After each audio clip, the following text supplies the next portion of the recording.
Hello students, good morning everyone. Students here today in this video, I'm going to summarize chapter 1, the birth of modern India, when, where and how. You know, in this year in this class 8th, we are studying about the modern India. ठीक है, हमारे last previous classes में हमने class 6 में पढ़ा ancient India के बारे में, मतलब एंशियंट हिस्ट्री के बारे में. देन हमने मेडाइवल हिस्ट्री पढ़ी and now it's time to know about the modern India.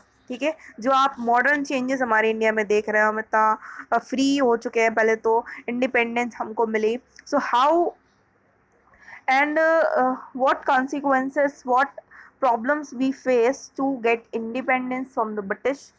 तो किस तरीके से हमारी इंडिया में मॉडर्न इंडिया का डेवलपमेंट हुआ. ठीक है, so we are going to study about it and must watch this video fully till end. पूरा वीडियो देखिएगा तभी आपको सारी चीज़ें एक बार में रिकॉल हो जाएंगी जो आपने पढ़ी हुई है. ठीक है, सो लेट अस सी जो हमारा मॉडर्न पीरियड है. It began with the death of the Mughal emperor Aurangzeb in 1707. ठीक है, मुगल्स का सबसे स्ट्रॉन्ग पावरफुल लास्ट रूलर रहा औरंगजेब, जिसकी डेथ 1707 में हो गई थी. तो उसकी डेथ के बाद जो उसका जो रूल था, उसका जो एम्पायर था, it was broken slowly it was broken. Conspiracies होने लगी. ठीक है, तो धीरे धीरे मुगल्स का जो एम्पायर था वो ब्रोक डाउन होना शुरू हो गया. डिफरेंट जो थे उन्होंने सेल्फ इंडिपेंडेंट स्टेट बना ली. मतलब धीरे धीरे उन्होंने, जो उनके फॉलोअर्स थे मुगल्स के, उन्होंने धीरे धीरे अपनी सेल्फ इंडिपेंडेंट स्टेट्स बना ली. ठीक है, 5 डिकेड्स के बीच में 1707 से 1757 का जो टाइम पीरियड है उसको ब्रिटिश रूल इन इंडिया कहा जाता है. यू नो, हमारे इंडिया में मुगल्स के बाद हमारे इंडिया में कुछ रीजनल पावर्स का इंटीग्रेशन हुआ. जैसे बंगाल में, बंगाल के जो नवाब्स थे वो हैदराबाद, अवध और मराठास, ये कुछ प्रिंसली स्टेट्स के नाम से भी जानी गई. ठीक है, तो you know the East India Company was founded in the year 1600. ठीक है, 1600 में फाउंड की गई. और हमारी इंडिया में जो जहांगीर थे, he gave the certain rights of trade in India to EEIC. ठीक है, जहांगीर ने EEIC को राइट दे दिया था कि वो हमारे इंडिया में ट्रेड करे. और लगभग 190 ईयर्स तक, 1757 से 1947 तक हमारे इंडिया को कॉलोनी बना के रखा गया और रूल किया गया. किसने किया? ब्रिटिशर्स ने किया. ठीक है, so we have faced lots of problem to get the independence. Next is transition in European society. European society में धीरे धीरे चेंजेस आ रहे थे. 17th सेंचुरी में बहुत सारे न्यू आइडियाज़ और फिलोसफीज जो थी वो उनकी पॉपुलरिटी होना शुरू हो गई. हमारे इंडिया में बहुत सारे मेजर चेंजेस देखने को मिले. हमारे इंडिया में मॉडर्न टर्म कब से यूज़ हुआ? जब हमारे इंडिया में यूरोपियन हिस्ट्री से काफ़ी ज़्यादा इन्फ्लुएंस मिला है. ठीक है, जो वर्ल्ड हिस्ट्री है अगर आप उसको देखेंगे तो बहुत सारे इम्पॉर्टेंट इवेंट्स रहे, जैसे कि अमेरिकन वॉर ऑफ इंडिपेंडेंस 1783 में. 1783 में अमेरिका फ्री हो चुका था, इंडिपेंडेंस हो चुका था. फ्रेंच रिवॉल्यूशन हुआ 1789 में, तो फ्रांस को फ्रीडम मिल गई थी 1789 में. उसके बाद इटली और जर्मनी का फॉर्मेशन हुआ. 2 वर्ल्ड वॉर्स भी हुए. ठीक है, तो इससे हमारे इंडिया में बहुत सारे मेजर चेंजेस देखने को मिले. अब देखते हैं कौन कौन से चेंजेस हुए. तो इंडस्ट्रियल रिवॉल्यूशन रहा हमारे इंडिया में. रिवॉल्यूशन का मतलब होता है sudden political change in any country. ठीक है, पॉलिटिकल चेंज होता है. हमारे इंडिया में सीरीज ऑफ चेंजेस देखने को मिलती है, जिससे कि मॉडर्न यूरोपियन हिस्ट्री जो हुई वो ग्रो हुई. Europe between the 18th to 19th century, there were many mechanical changes were seen. जब वर्ल्ड वॉर 1 हुआ तो उससे हमारे इंडिया में इंडस्ट्रियल रिवॉल्यूशन आया. मतलब वर्ल्ड वॉर 1 होने के बाद हमारे इंडिया में एक तरीके से मैकेनाइजेशन शुरू हो गया था और हमारे इंडिया में ट्रांसफॉर्मेशन हुआ. किसका? हमारे इंडिया में इंडस्ट्रियल रिवॉल्यूशन हुआ. और सबसे पहले इंडस्ट्रियल रिवॉल्यूशन हुआ था इंग्लैंड में. ठीक है, फर्स्ट यूरोपियन कंट्री थी जहाँ पर इंडस्ट्रियल रिवॉल्यूशन शुरू हुआ था. उसके बाद वर्ल्ड की डिफरेंट कंट्रीज थी, मतलब वर्ल्ड के डिफरेंट कंटिनेंट्स में धीरे धीरे ये इंडस्ट्रियल एवोल्यूशन स्प्रेड होता गया। उसके बाद यूरोप में हुआ, नॉर्थ अमेरिका में हुआ, और वर्ल्ड की डिफरेंट कंट्रीज में इंडस्ट्रियल रिवॉल्यूशन आना शुरू हो गया। Then colonisation. कॉलोनाइजेशन का मतलब होता है the subjugation of a country by a more powerful country. Subjugation मतलब कि होता है to exploit, to restrict someone to utilise their fundamental rights. ठीक है, प्रताड़ित करना, परेशान करना कह सकते हैं। तो किसी पावरफुल कंट्री के थ्रू ट्रेडिंग के थ्रू आना और उसको पॉलिटिकल कंट्रोल कर लेना कॉलोनाइजेशन होता है। जैसे कि हमारी कंट्री को कॉलोनाइज, एक कॉलोनी बना लिया था ब्रिटिशर्स ने, क्योंकि वो ट्रेड करने के लिए आए थे, बट हमारे इंडिया को कॉलोनी बना लिया गया था। ठीक, तो कॉलोनाइजेशन हमारे इंडिया में रहा। जैसे कि मैंने बताया, इंग्लिश ईस्ट इंडिया कंपनी जो कि 1600 में फाउंड की गई थी, ठीक है, जिसको आप ऑलरेडी पढ़ चुके हो।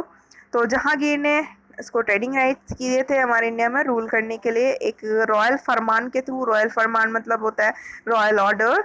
उसको फॉलो करते हुए हमारे इंडिया में बैटल ऑफ प्लासी हुआ 1757 में, जिससे एक डोमिनेंट पॉलिटिकल पावर बन गया था ब्रिटिशर्स का हमारे इंडिया में। ठीक है, हमारे इंडिया को कॉलोनी बना के रखा गया 1757 से 1947 तक, लगभग 190 ईयर्स तक।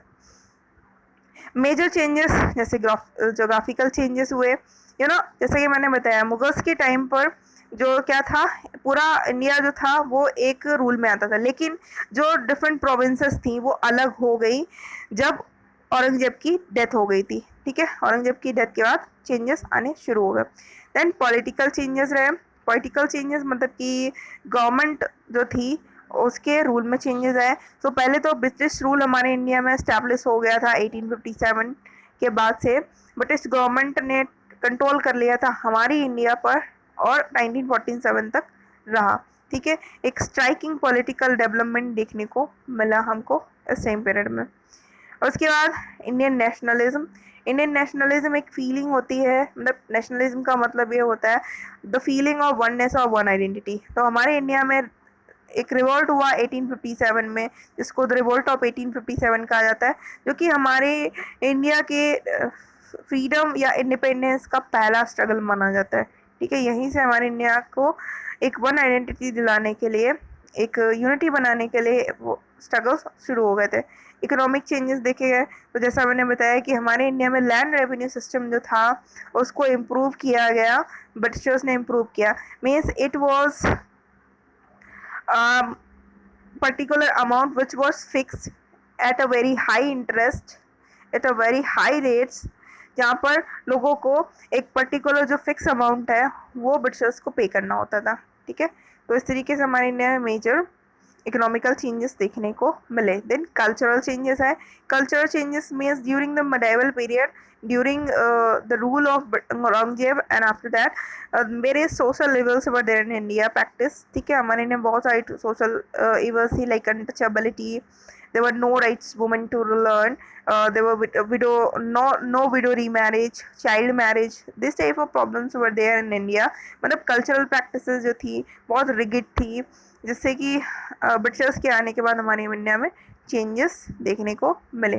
ठीक, next social changes. Social changes like Raja Rammohan Roy, Dayanand Saraswati, उसके बाद ईश्वर चंद्र विद्यासागर, कुछ सोशल रिफॉर्मर्स रहे जिन्होंने यही सारी जो सोशल लेवल्स थी इनको कंट्रोल किया और इन प्रॉब्लम्स को सॉर्ट आउट किया।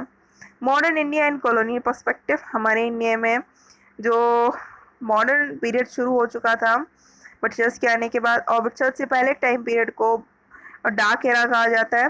ठीक है, प्री ब्रिटिश इन पीरियड को डार्क एरा कहा जाता है, क्योंकि हमारे इंडिया में चेंजेस थे, बट हमारे इंडिया में no western style was there, urbanisation नहीं था, स्विफ्ट ट्रांसपोर्ट और कम्युनिकेशन नहीं था, और ये सारे डेवलपमेंट ब्रिटिशर्स के आने के बाद हमारे इंडिया में देखने को मिले। ठीक है, और इन्हीं सबको देखकर हमारे इंडिया को आगे ब्रिटिश रूल एक्सेप्ट करना पड़ा। ठीक, एक बुक राइट की थी जेम्स मिल ने, जो कि एक ब्रिटिश थिंकर थे, हिस्टोरियन थे, the history of British India.